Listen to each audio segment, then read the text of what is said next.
Magandang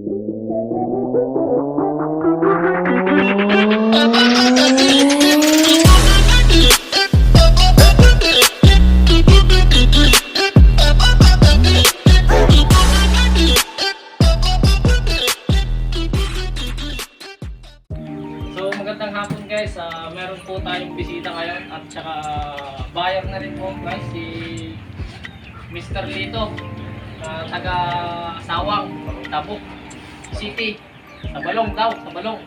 So bumili po siya ng 4 na manok at saka isang incubator po guys. Tignan natin yung incubator niya. Yan, automatic incubator yan lang guys. So sa halagang 1,200, 4 na manok tsaka isang incubator. Ito yung manok guys. Yan. So kumikilo na to ng 1 kilo siguro to. Ang laki guys. Yan. So Yan si Uncle Lito.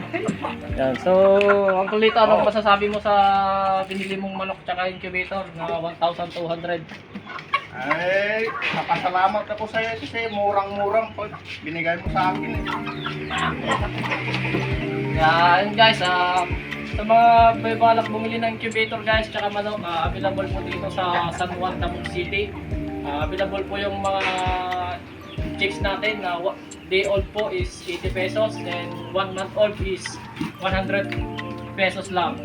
Yung mga 4 months old is 180 isang kilo lang po tayo. So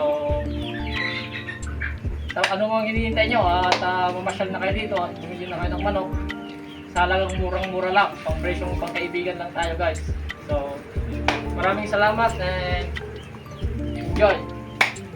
Subukan nyo. Ayun na nga guys, so nakita nyo kanina may customer tayo kanina at bumili ng manok tsaka incubator. So ayun na nga, another place na naman tayo kasi may mga customer na din tayo. Tsaka sana patuloy po tayong manood ng videos ko or vlog po namin.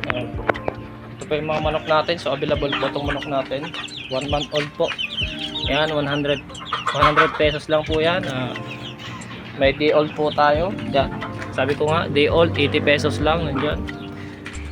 So nandito rin po yung mga manok natin iba. So magpapakain na po tayo guys.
Bago pa lang sa videos namin, please like and share and subscribe na din. Then maraming salamat and peace out.